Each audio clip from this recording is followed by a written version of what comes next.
Welcome back, everyone, to another deep dive. Today, we're taking a look at the world of chickens, That's right. but not in the way you might be thinking. Oh, right. We're going beyond those idyllic images of fluffy chicks and fresh eggs and uncovering a side of chicken keeping Yeah, that often gets overlooked. it's true. The dangers, The dangers. the things that can go wrong even in a seemingly safe and well-maintained coop. Yeah. So we've got a collection of YouTube videos from some really popular chicken-raising channels. Right. Think, those practical tips and advice, Uh-huh. but also cautionary tales and even a few surprises. Definitely surprises. And we're going to use these videos as our guide Yeah. to help you guys, our listeners, Yeah. understand those unexpected hazards Right. Yeah. that can really threaten these seemingly resilient creatures. Yeah, chickens. Chickens, exactly. Got So whether you're a seasoned chicken keeper Right. or you're just starting to think about maybe welcoming a feathered flock into your life, Yeah. this deep dive is all about awareness, That's what it is. because knowing what to watch out for is that first step to keeping your chickens safe and sound. Absolutely. So let's start by exploring some of those dangers that often lurk beyond the obvious predators. Okay, you mean like foxes, hawks. Exactly. Those are givens. But we're talking about threats Right. that even experienced chicken owners sometimes miss. Okay. For example, the Happy Chicken Coop channel lists coop fires as the #1 accidental killer of chicks. Wait, coop fires, that's the number one. It's more common than you'd think. Wow. And it often comes down to those heat lamps that a lot of people use to keep those chicks warm. Mhm. If they aren't properly secured, they can fall and ignite that bedding in less than 2 minutes. Oh, wow. That's terrifying. It is. I could see how that could happen so easily. Yeah. I mean, what about those heating plates that are made specifically for chicks? Would those be a safer option? Those are definitely a much safer bet. Yeah. Okay. They provide that consistent warmth, but without that open flame, so yeah. Good point. So we've tackled fire. Yeah. What about our furry family members? A lot of us have dogs and cats. Right. I imagine even the sweetest, most docile pet can pose a threat to chickens. Right. You are absolutely right about that. Yeah. The Happy Chicken Coop makes it clear that training pets to coexist with chickens. Okay. It is possible, Right. but it takes a ton of time, Mhm. consistency, and patience with that training. Yeah. So if you're short on any of those, the absolute safest route is to just have those really secure enclosures for your flock. Makes sense. Are there certain breeds that are known to be, let's say, a little bit more enthusiastic when it comes to chasing chickens? Oh, for sure. Yeah. Small terrier breeds, Okay. they are notorious diggers. Yeah. So if that describes your furry friend, you're going to want to make sure that fencing goes pretty deep underground, Right. with like buried wire mesh or something like that. Otherwise, you might find them tunneling their way to a feathery snack. Okay, so we've covered fire Yeah. and Fido. Mm-hmm. What about something less obvious, like poison? Mm. It seems unlikely that someone would be intentionally poisoning chickens. You're right. Yeah. Direct poisoning is rare. Okay. The real danger is them accidentally ingesting poison meant for rodents. They might peck at a poison rat or mouse carcass out of curiosity, or even mistake it for food. Oh, that's awful. It is. So what kind of poison should chicken owners be aware of?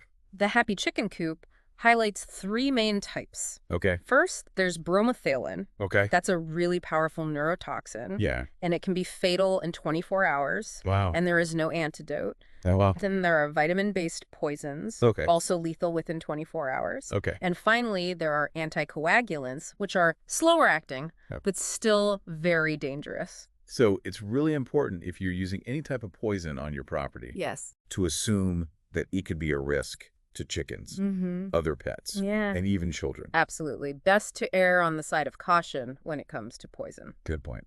And speaking of things that can harm chickens, Mm-hmm. the Happy Chicken Coop also stressed the importance of keeping common household chemicals safely stored away. That makes sense. I mean, chickens peck at all sorts of things, right? They do. Yeah. They're very curious. Yeah. And something like bleach or gasoline or antifreeze Mm, could easily be mistaken for food or water. right. And obviously that would have some pretty devastating consequences. Yeah, so think childproof. Exactly. Think childproof. But for chickens. Yeah, for your feathered friends. Okay, so lock up those chemicals. Mm-hmm. What about sharp objects? Could those be a problem? Absolutely. Really? Chickens are natural foragers, and they're always pecking at the ground, Mm. searching for grit, which helps with their digestion. Right. But this also means they could accidentally ingest sharp objects like glass, wire, or nails. Oh, ouch. That sounds really painful. It can be. So even something as simple as like leaving a project unfinished out in the yard could be dangerous, huh? It could be, yeah. So if you're working with anything that involves those kinds of materials, Yeah. that thorough cleanup is absolutely essential. Right. You don't want to leave any hazards lying around for those curious beaks to find. Nope. Okay, so we've talked about those more obvious external dangers. Right. But now let's shift gears a little bit and talk about some dangers that can arise even when you're, Okay. diligently providing for your chicken's basic needs. Okay. I see what you're saying. Right. So like food, water, shelter, all those chicken essentials. Right. The basics. I'm curious, Yeah. what could possibly go wrong there? It's not just about providing those basics, though. Right. It's about understanding those nuances that can really make a difference. Okay. Take water, for example. It's easy to think, okay, a simple water dish, that's enough, right? Right. But dehydration can sneak up on chickens, especially in hot weather. Yeah, that makes sense. So what are some practical things to consider, Well, especially if you have a larger flock? yeah, so the coop channel, the happy chicken coop, they say that a hen can drink almost a pint of water a day Wow. during those scorching summer months. Really? Way more than most people realize. Yeah, I wouldn't have thought that much. So having those multiple large waters, Okay. spread around, Yeah. it's really essential. So everyone have access. Right. It ensures consistent access, but it also helps prevent those bossy hens from guarding a single source. Oh, that's a good point about those bossy hens. Yeah, they definitely exist. We do. Okay, so shifting gears to food. Okay. Are there any common treats that people might think are harmless Oh. but could actually be dangerous for their chickens? Oh, there are tons. You'd be surprised Okay. at how many well-intentioned snacks Yeah. can have some really serious consequences. Like what? So the Coop channel had a whole list of things to avoid. Chocolate, caffeine, alcohol, Oh, okay, yeah. raw beans, moldy produce, avocados, and anything overly salty. Wow. Okay, that's a lot to keep in mind. It is. Anything on that list that might surprise people. Well, the potato debate always seems to spark some controversy. Really? Potatoes belong to the nightshade family, Oh, okay. just like tomatoes. Yeah. And while some folks feed their chickens cooked potato peels, it's generally best to just avoid them altogether. Really? I honestly didn't know potatoes could be a problem. Yeah. Huh. Okay, what about apple seeds? I know those contain cyanide, They do. but I always see chickens in orchards eating fallen apples, and they Sure. seem to do just fine. Well, it's true that apple seeds contain trace amounts of cyanide. Right. And those orchard chickens do seem to survive just fine. Boy. But it's always better to be safe than sorry. Good point. So maybe think twice before you toss your apple cores into the coop. Good advice. I'm curious. Did the Coop channel share any personal stories? They did, actually. Oh, really? They told a story about 2 hens that ate all the leaves from a rhubarb plant. Oh. And rhubarb, as you might know, is also toxic. Right. Very toxic. Yeah. Amazingly, those hens survived. Oh, wow. But the long-term effects remain unknown. That's wild. It really makes you wonder what other mysteries are out there Exactly. in the world of chicken digestion. Right. We don't know everything. We don't know the full impact. Exactly. So we've talked about accidentally poisoning our feathered friends. But what about the opposite problem? Neglect, maybe? Oh, yeah. I mean, some folks might assume that chickens are so self-sufficient Yeah. that they don't need much care. Right. That they can just fend for themselves. Exactly. The Happy Chicken Coop actually addressed this. Okay, good. They pointed out that while free-ranging chickens were the norm in the past, those chickens often laid fewer eggs Oh, interesting. because their diet wasn't as balanced. So I always thought free-ranging was ideal for chickens. Yeah, it seems like it would be. Right. It's like this idyllic image, Yeah, but maybe those images aren't telling the whole story. that's true. And sadly, Yeah. hoarding can also be an issue with chickens, Right. just like with any other animal. Just like any other animal. So it's a reminder that responsible care is crucial no matter the species. Absolutely, no matter what kind of animal. Thankfully, there are rescue organizations that work tirelessly to rehome chickens Yeah. from those unfortunate situations. Yes, they do great work. Okay, let's talk about the garden. Okay. Assuming we're keeping our chickens in a backyard setting, Yeah. are there any common plants that could pose a danger? Oh, so many. Really? Foxglove is a well-known culprit, Right. being the source of digitalis. Right, of course. But the coop channel also listed several others to watch out for. Okay, like what?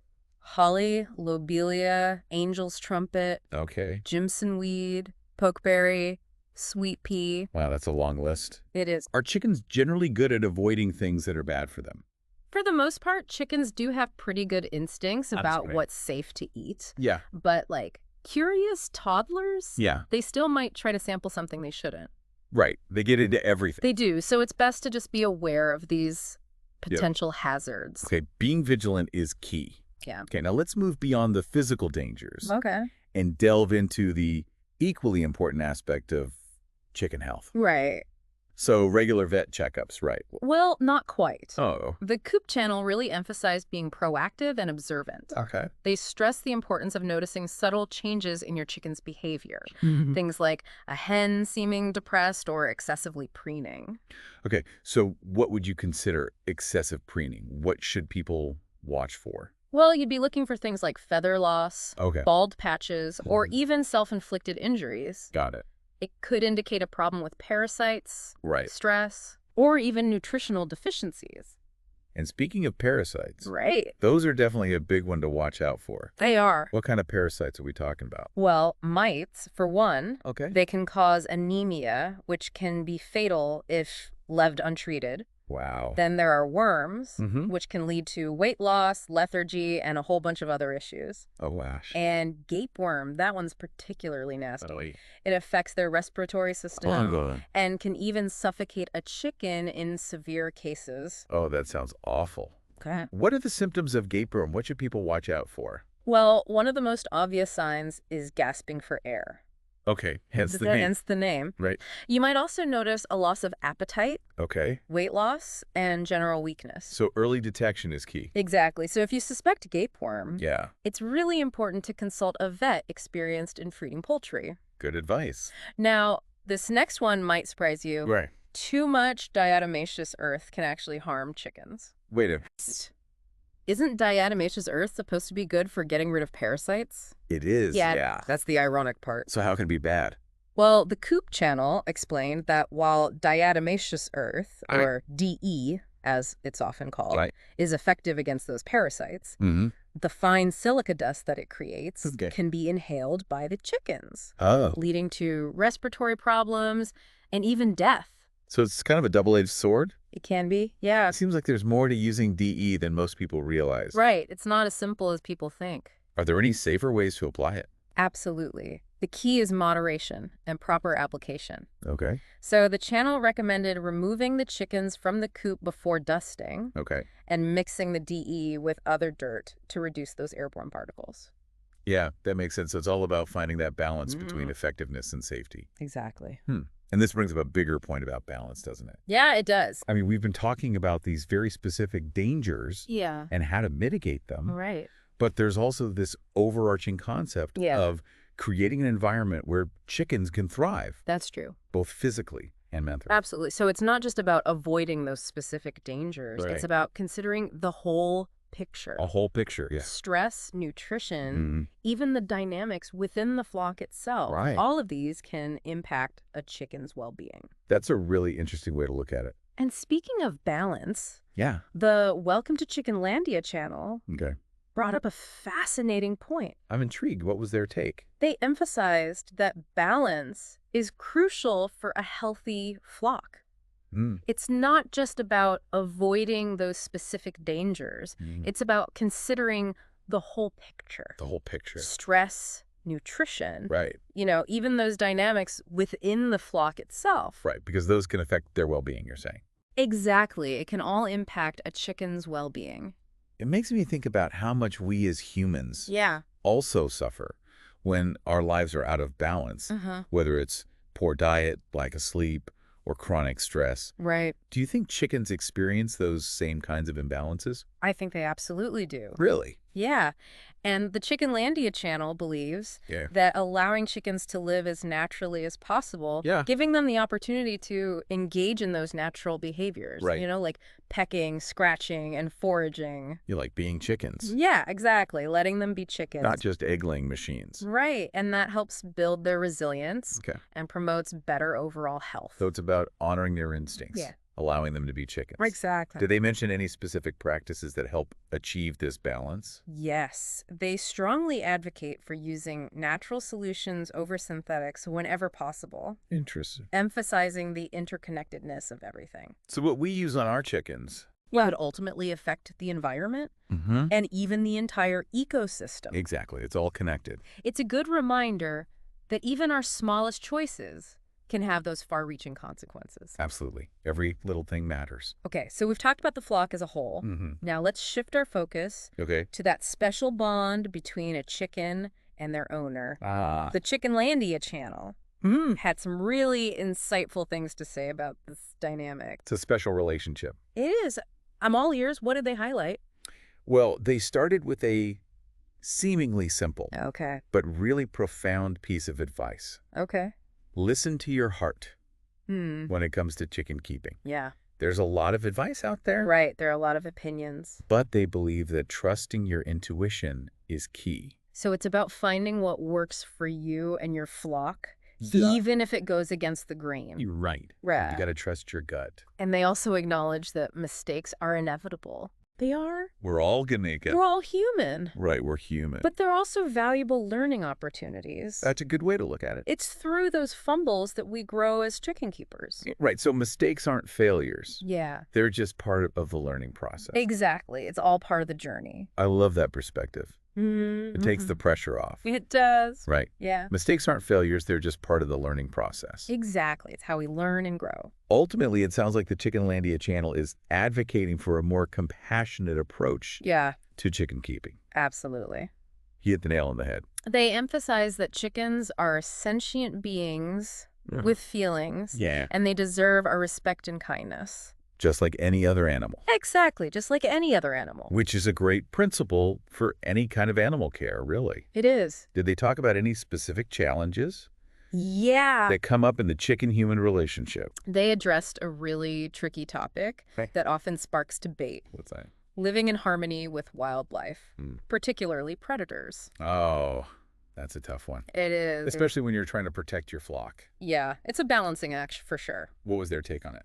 Well, they actually presented a rather counterintuitive argument, Okay. suggesting that allowing predators to exist naturally can actually help maintain that balance in the ecosystem and even help control those rodent populations, Interesting. which, as we discussed earlier, Right. can be a source of indirect poisoning for chickens. So having predators around It's not as straightforward as it seems. could actually be beneficial for chickens in the long run. That's what they're suggesting. That goes against everything I thought I knew about protecting my flock. I know, it's a different way of thinking about it. I'd love to hear more about their reasoning.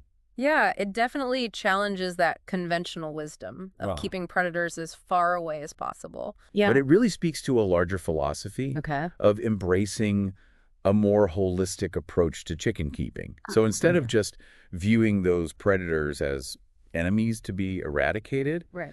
the Chickenlandia channel encourages us to think about their role Yeah. in the overall ecosystem. The whole ecosystem. They argue that attempting to completely eliminate predators Yeah. can actually disrupt that natural balance Okay. and lead to those unintended consequences. Like what?